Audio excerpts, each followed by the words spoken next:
Los filósofos no han hecho más que interpretar de diversos modos el mundo, pero de lo que se trata es de transformarlo. Karl Marx, tesis sobre Feuerbach, tesis 11.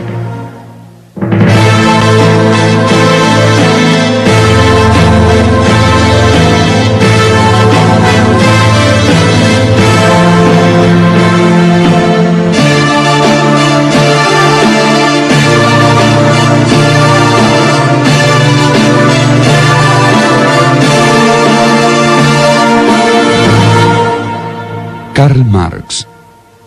Marx es un filósofo que plantea fundamentalmente que al mundo no hay que interpretarlo sino transformarlo. Plantea la filosofía de la praxis, la unión de la teoría y la práctica, la acción directa para transformar el mundo. Marx es un hijo directo de la filosofía clásica alemana. En realidad, la concepción de Marx viene de tres vertientes grandes. El socialismo utópico francés, con Owen, Lamennais y Saint-Simon, fundamentalmente Saint-Simon y Lamennais, la economía política inglesa y la filosofía clásica alemana, que está conformada fundamentalmente por Hegel y por Feuerbach, que son los principales maestros de Marx. Marx existe en el debate contemporáneo, existe en esto que estamos diciendo.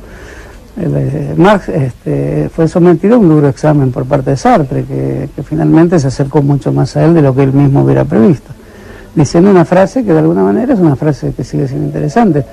Marx es un pensador de ciertas condiciones del mundo y de la historia que aún no han desaparecido, de modo tal que la lectura de Marx se arrastra como un lento río a lo largo de estas grandes mutaciones tecnológicas, de lo que llamamos capitalismo, que lo tienen a Marx como un compañero indisoluble. Por eso Marx tiene una gran actualidad.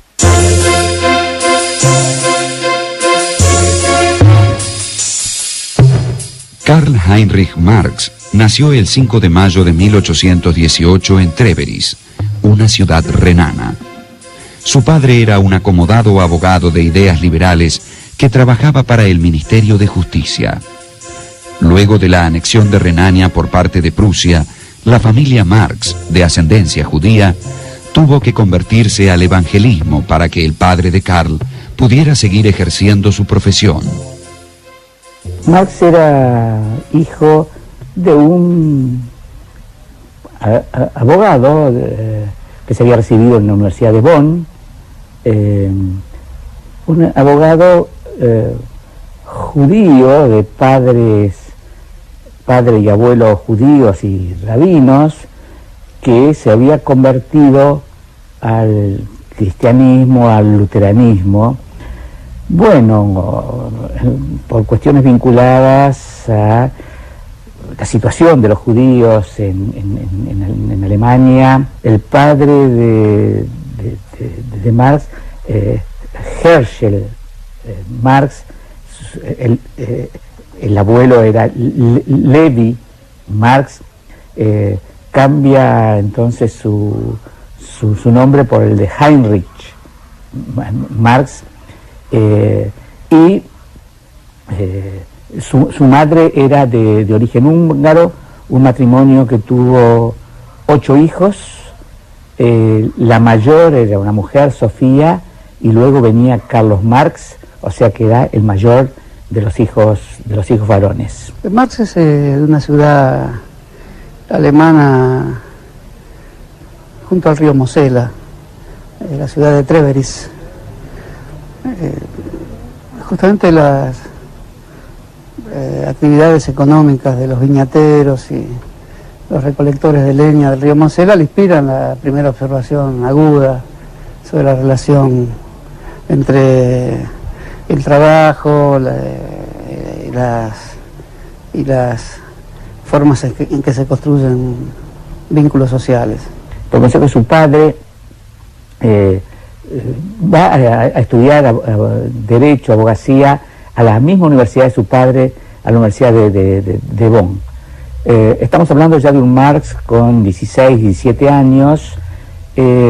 Marx frecuentaba también la casa, en ese tiempo de la adolescencia, de un amigo de su padre que vivía en la misma calle, que era Ludwig von Westphalen. decir Westfalen puede provocar asociaciones con Westfalia, o sea, está claro que el Ludwig von Westphalen pertenecía a la aristocracia, a la alta burguesía, y además, entre varios hijos, tenía una hija. La hija era Jenny von Westphalen, a la que Marx, en esa etapa de la adolescencia y cuando iba para Bonn, pidió el matrimonio. Lo que, pese a la diferencia de clase, le fue efectivamente concedido, y entonces, bueno, por lo menos se confirmó el compromiso correspondiente.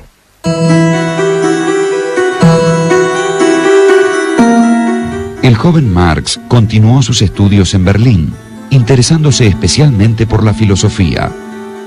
En 1841 obtuvo el título de doctor en filosofía con una tesis sobre las diferencias de la filosofía de la naturaleza en Demócrito y Epicuro. Del atomista y materialista Demócrito con el espiritualista Epicuro. Es curioso que en su tesis, digo, no de manera, en fin, terrible, digamos, se pronuncia de algún modo por el espiritualista Epicuro por sobre Demócrito. Digo, curioso, pensando en el desarrollo posterior de Marx.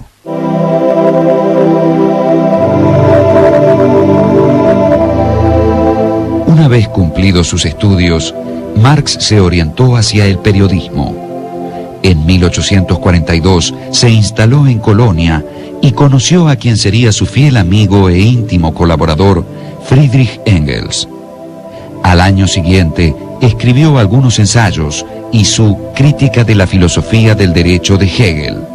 Marx planteaba que la filosofía de Hegel era reaccionaria porque legitimaba el status quo. Hegel es un idealista y plantea que la dialéctica es entre la idea y la materia, que es una degradación de la idea, desde el punto de vista filosófico. Y Marx plantea las cosas al revés, él y Engels lo plantean al revés, que la materia está en movimiento permanente, que es eterna, y que la idea, o sea, la conciencia, es producto del ser y no al revés. El ser determina la conciencia, la práctica determina la teoría. Vista la historia con una gran generosidad, Marx es un capítulo de la historia de Hegel, pero al mismo tiempo vista con rigor de las militancias sociales y políticas del siglo XIX y del siglo XX, Marx es el gran heredero y al mismo tiempo el gran crítico de Hegel, y es una pareja indisoluble, ¿no? Es uno de los grandes momentos del humanismo revolucionario del siglo XIX, para llamarlo con un nombre que hoy sería interesante para reavivar estos grandes legados. Marx va a tomar fuertemente la dialéctica de Hegel, aunque la va a desarrollar y la va a utilizar a su manera, va a ser heredero en algún sentido de algunos aspectos de la filosofía hegeliana vía filósofos como el mismo Schelling. Digo el mismo Schelling porque si uno habla del movimiento del idealismo alemán, está mencionando a Fichte, a Schelling y a Hegel. En términos generales, para estudiar a Marx no se puede estudiar a Marx desde la lógica formal, hay que estudiarla desde la lógica dialéctica. Y la lógica dialéctica no estudia la foto fija, estudia el movimiento. Estudia una cosa en sus concatenaciones, en sus principios y en sus terminaciones. Estudia la cosa siempre en movimiento, nunca fija. En 1844, Marx se dirigió con su esposa a París, donde intentó vivir de sus colaboraciones periodísticas. En esta época, escribió los Manuscritos Económico-Filosóficos, que se mantendrían inéditos hasta 1930. En ese texto, destacó la naturaleza alienada del trabajo bajo el capitalismo y analizó el fenómeno que denominó fetichismo de la mercancía. Se supone que el precio, en términos económicos, tiene que ser la expresión monetaria del valor. Pero ¿por qué hay diferencia entre valor y precio? Te pongo un caso. Para la cancha, vos producís una pelota de fútbol. Supongamos que la producción de la pelota de fútbol te cuesta X tiempo producirla, por lo tanto, ese tiempo transfigurado en una medida monetaria son 100 pesos. Macanudo, la pelota vale 100 pesos porque cuesta X tiempo producirla. Pero vos la llevas a la cancha de River llena, cuando estás jugando con Boca, la pones en circulación, la pelota, y después la sacás en circulación. ¿Qué precio tiene esa pelota? ¿Su precio coincide con el valor? No, el precio se va a las nubes. ¿Por qué? Porque está fetichizada. Entonces el fetichismo de la mercancía, que es justamente la definición de la mercancía. Hay mercancías porque hay esta forma de tapar en la vida la experiencia real sobre las cosas y el papel que el hombre desarrolla gobernando las cosas. Como esto se invertiría, las cosas aparecen gobernando la vida, de ahí la expresión cosificación. Marx realiza esa formidable crítica que después tendrá una consecuencia en toda la filosofía del siglo XIX y del siglo XX, sobre todo del siglo XX, y en la Escuela de Frankfurt particularmente, muy amplia. De modo que la idea de mercancía como una experiencia falsa sobre la realidad, pero no menos que intensa, porque puede ser falsa, pero la experiencia también es una experiencia que liga a las personas a un mundo que hay que transformar, a un mundo que oculta las raíces de la vida productiva, pero no deja de ser una experiencia intensa. Yo creo que lo más importante de los manuscritos económicos filosóficos, que están escritos cuando Marx era joven, 1844, o sea, cuando era hegeliana izquierda, es el concepto de alienación y enajenación. La alienación es la enajenación, es la alienación del hombre frente al trabajo, y la enajenación Marx le llama al hombre frente a la producción de bienes de consumo, de mercancía. Porque la mercancía es el propio capitalista. E inclusive el hombre está enfrentado a la naturaleza en ese momento. Aunque el hombre es parte de la naturaleza, se enfrenta a la naturaleza y cuando produce más objetos, se le dan más valor a los objetos que produce que al hombre que los produce, digamos.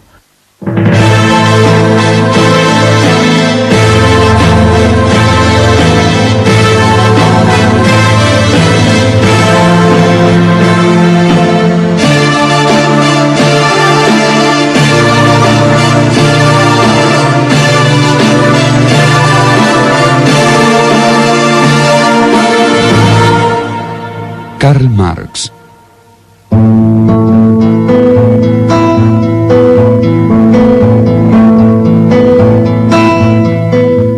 Entre 1844 y 1845, Marx había publicado algunos artículos en un semanario de tendencia antirrusa y antiprusiana que se editaba en Francia. A pedido del gobierno de Prusia, el Ministerio del Interior francés ordenó la expulsión de los colaboradores de dicha publicación. Marx tuvo que trasladarse a Bruselas, donde reanudó los estudios económicos e históricos que había iniciado en París. Engels se reunió con él y juntos dirigieron un periódico financiado por industriales renanos. También publicaron conjuntamente La Sagrada Familia, libro en el que criticaron fuertemente a los círculos académicos prusianos. En esos años, Marx redactó sus tesis sobre Feuerbach y un texto que solo fue conocido póstumamente, La ideología alemana. Exponía allí que la naturaleza de los individuos depende de condiciones materiales. Marx dice, digamos, que hay 3 niveles para la comprensión de una sociedad. El nivel económico en última instancia es el que determina los otros niveles, pero los otros niveles son el jurídico-político y el ideológico. El jurídico-político está determinado por el Estado y las instituciones políticas. Y el ideológico está determinado por las ideas dominantes en ese momento. La lucha de clases no solamente se da en el terreno económico, se da en el terreno político y en el terreno ideológico. Lo que pasa es que para poder cambiar, por lo menos para empezar a cambiar la relación política y la relación ideológica, hay que cambiar las relaciones de producción. Cuando Marx se pregunta, además, ¿cuál es la posibilidad y cuáles son las vías para una transformación de la sociedad, para una transformación estructural de la sociedad? Entonces Marx va a decir que esas vías tienen que ver con la resolución de una triple contradicción. La primera contradicción es la contradicción entre el hombre y la naturaleza. La segunda contradicción se va a dar entre las fuerzas productivas y las relaciones de producción. La tercera contradicción claramente va a ser entre las nuevas relaciones de producción y la vieja superestructura. El desarrollo, el cambio, la transformación de la sociedad se va a producir cuando el hombre triunfe sobre la naturaleza y luego las nuevas fuerzas productivas sobre las viejas relaciones de producción, y luego las nuevas relaciones de producción sobre la vieja superestructura, generando una nueva superestructura. En 1847, Marx participó en Londres en el segundo Congreso de la Liga de Comunistas, con quienes estaba vinculado desde 1844. Este Congreso le encargó confeccionar, junto con Engels, un manifiesto comunista, que fue publicado en febrero de 1848. Allí, Marx y Engels expusieron, entre otras cosas, que la historia de las sociedades es siempre historia de las luchas de clases. Fue la piedra angular de lo que luego recibió el nombre de materialismo histórico. Es la materia que es el vínculo de relación de la sociedad con la naturaleza. Por supuesto está la naturaleza de por medio, pero esta está siempre transformada por el trabajo. Y cuando el trabajo al mismo tiempo aparece como un acto creador del humano, la materia se define como autocreación permanente del humano. Creo que esa es la mejor manera de interpretar el materialismo histórico.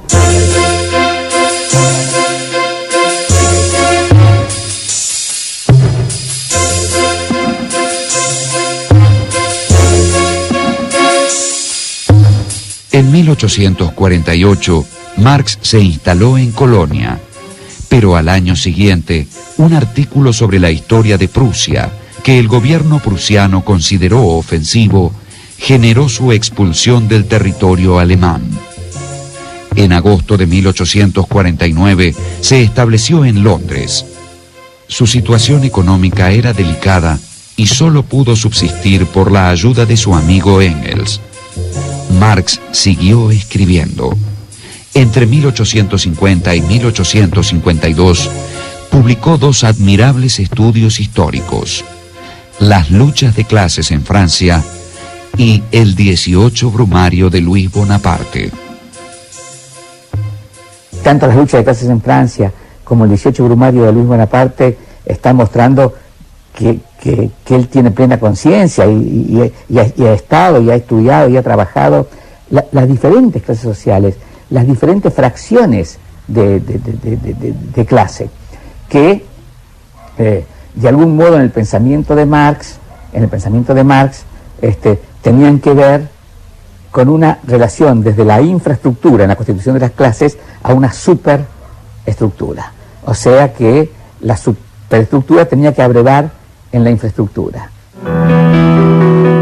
Marx aceleró sus estudios sistemáticos de la historia económica, aprendió idiomas y comenzó a redactar las notas de lo que sería su mayor obra, Contribución a la crítica de la economía política.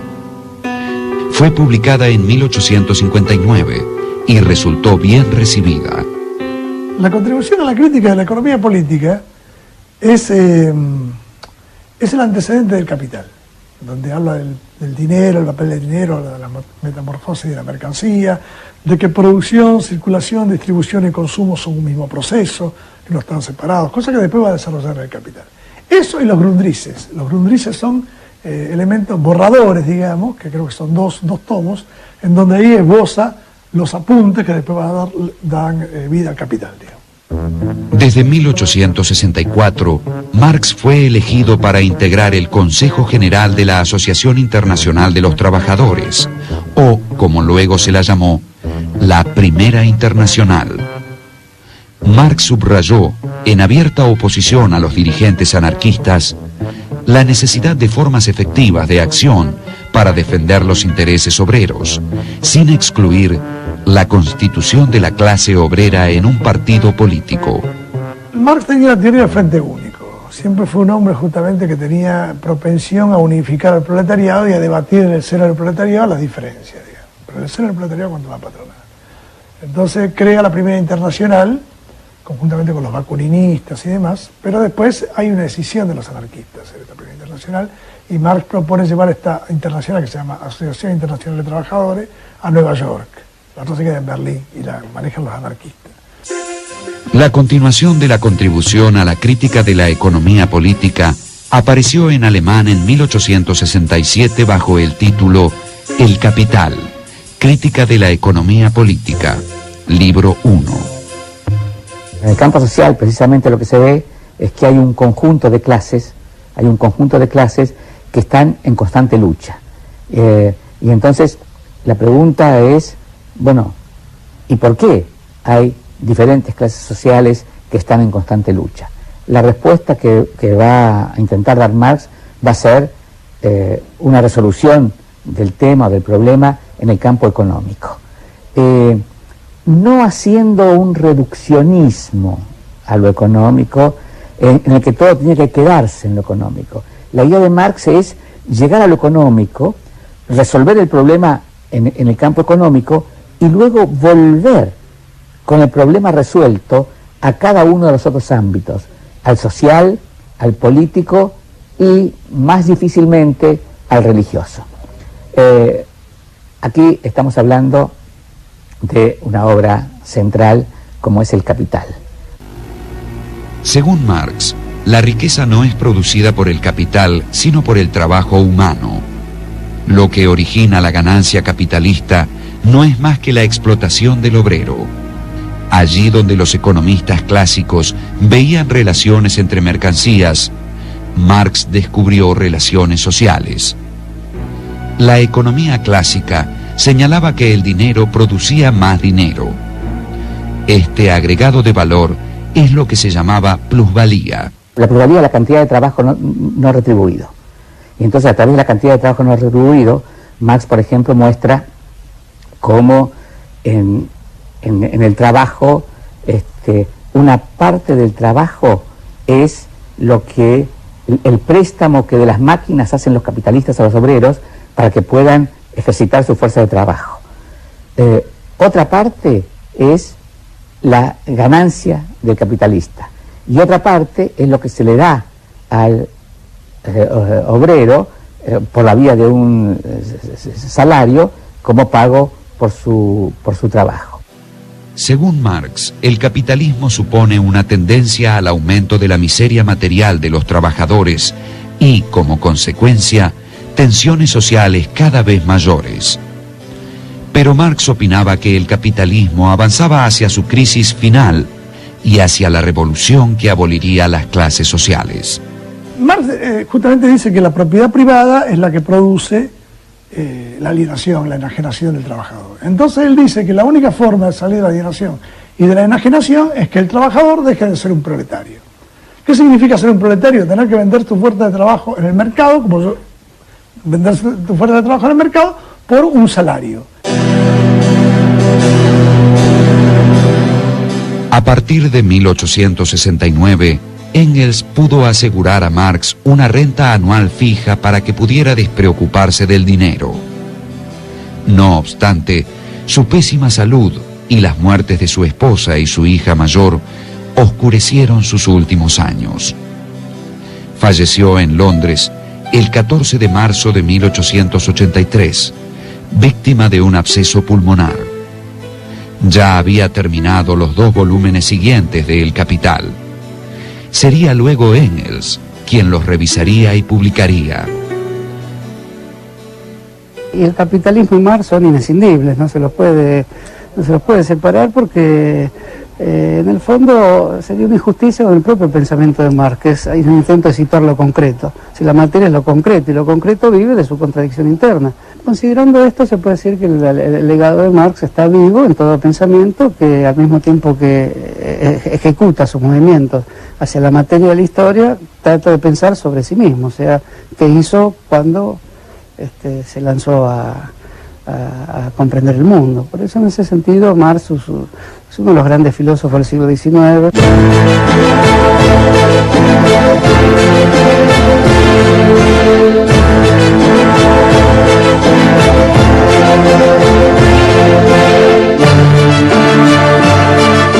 Las ideas de Marx influyeron en el movimiento obrero en general y en grupos autotitulados marxistas.